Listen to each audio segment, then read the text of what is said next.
Bonjour, hello, guten Tag, what's up? I can't remember any other words from any other languages.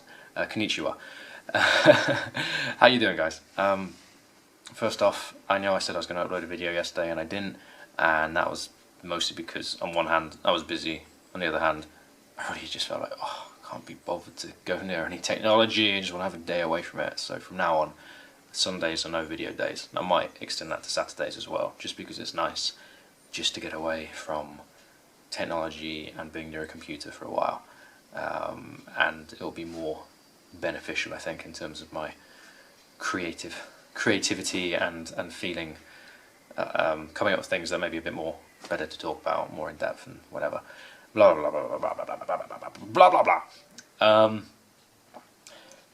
What was I going to talk about? This is the problem. This is the problem. Okay, I'll just say some things that happened yesterday, I guess, just to give you an insight into how my inner workings of my mind work, fellow INFJers. So, yesterday I went and rode my bicycle in the woods, because it's what I like to do. I like getting away, and it was a beautiful day, and I just felt like I've got to get out. I'm wasting this gorgeous day if I don't get out. So anyway, I drove down about an hour away to these woods. I go riding a lot, and at first I was quite enjoying it. I've been riding bikes all my life. It's taken me a long time to kind of build my... I was watching a video the other day, tangent alert here, watching a video the other day about the INFJ learning style, and it's so true. This guy was saying how, like, INFJs, because of the way that we learn, and we're so kind of like, get so kind of involved in the information and what it is we're trying to understand, it almost makes us take twice as long to learn something than another type. And especially when it comes to sports, you know, if you're trying to learn how to play a sport and to develop the skills compared to a sensing dominant type does, you know, they'll be far and away ahead of you in terms of their natural ability to pick up those skills, where you'll just be like almost moving on at a snail's pace and having to kind of think of everything, every single movement you're doing, and all of that stuff, because it's like, you know, extrovert sensing is our weakest function that we use. And it was so true what he was saying. It was so true, and I could see myself. But he said once it clicks for an INFJ, because they have been, you know, they've thought about this, all the little small steps so much, and they've been practicing so much, once that all starts to come together, it's like then you start to go, whoa, and you just like, you know, your skill set suddenly starts working, and although maybe it's taking you twice as long to get there, you can really start to develop quite quickly. Then it's like this really, you know, it's this learning curve, really steep kind of learning curve, but once it gets going, it's like, you know, you can be right up there. And I've noticed this in things I've been doing my whole life, and mountain biking is something I've been doing my whole life. I started when I was really young. I remember my dad taking me to the same woods, and you know, even then wanting to kind of try and push myself down like steeper things and stuff, and enjoying the rush, the adrenaline rush. I also have a theory that I'm attracted to extreme sports, even though they scare the bejesus out of me. It's only when I have like strong hits of adrenaline, it's like one of the few times that it actually completely gets me out of my head and gets me out of thinking, and really gets me really in the present moment. I can become in the present moment when I'm somewhere very tranquil and it's quiet, and I can just be alone and I can just really take in the surroundings. But when I'm like just out and about and stuff, I'm not usually there. I'm always up here.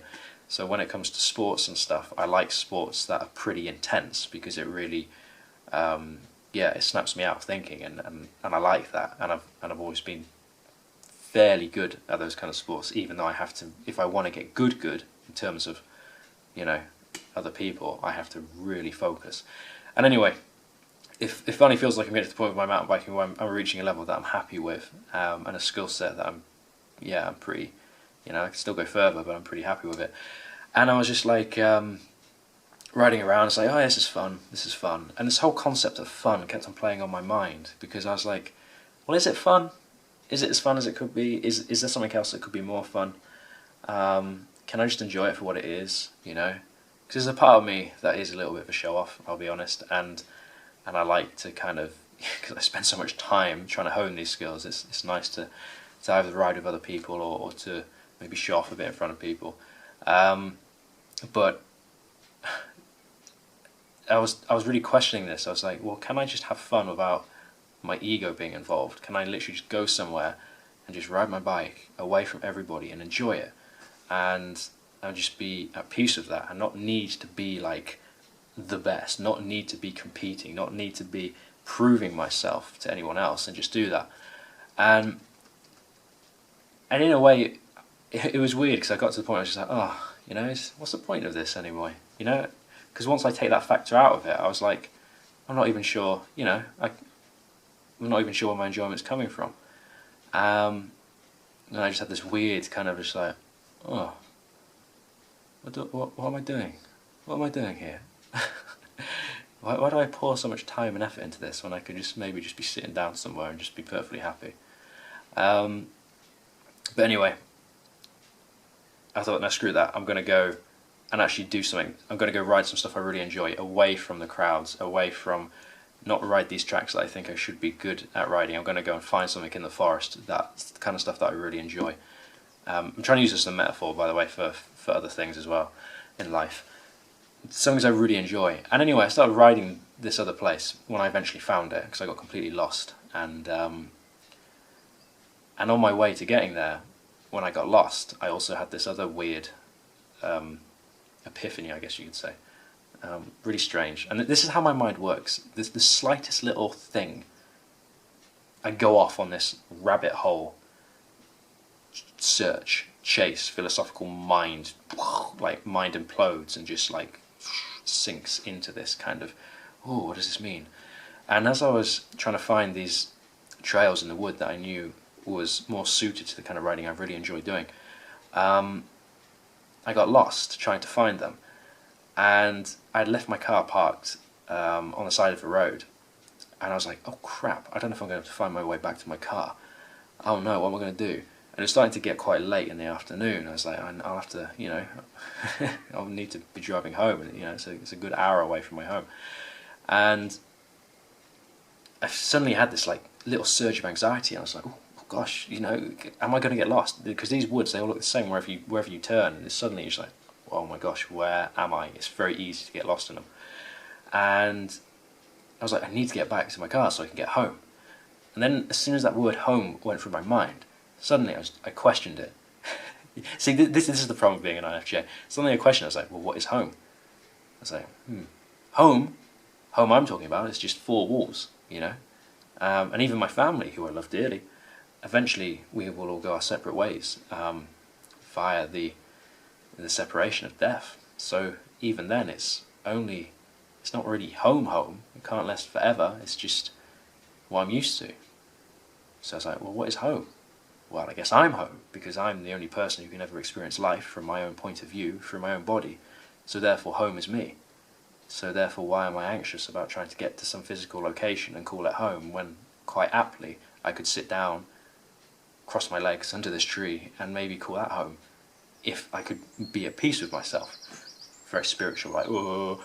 And it kind of like flipped me out a little bit, because I was just like, well, I'm not going to do that, quite clearly, because I'm hungry. I'm not going to spend the night sitting in some woods. But it did surprise me, actually, just how much of an impact it had on me. And I said the other day in that video about spiritual seeking, how the less I strive towards it, the more these feelings seem to be arising within me organically and naturally, and especially when I'm out in nature. And I eventually found the trails, and I had a blast riding them, an absolute blast. It was so much fun.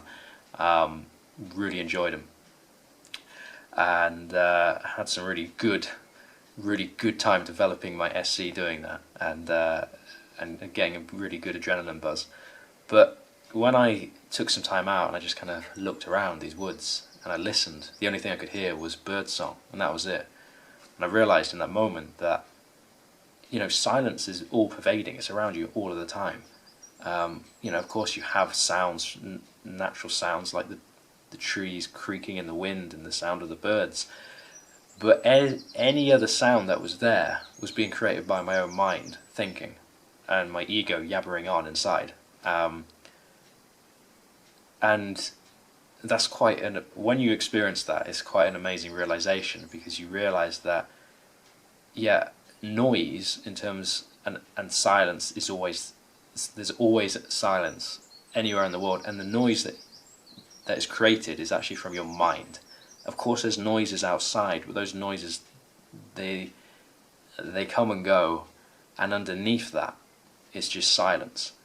Wherever you are, even if you're in like a cafe or a restaurant and you can hear people talking and chatting and stuff, if you try and tune yourself in to past that sound, you'll realize that it's just quiet, and you'll realize the reason you can't tune into that is because of the voice in your head that's talking, and that's the thing that's creating the noise more than actually what's going on outside.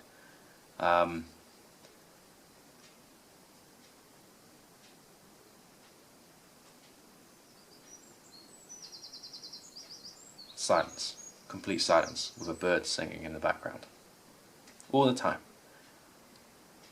And that's why the present moment is so important, because that's oh god, I'm going off on a massive spiritual ramblings here. But anyway, that's how my mind works basically, and this is the end of this vlog.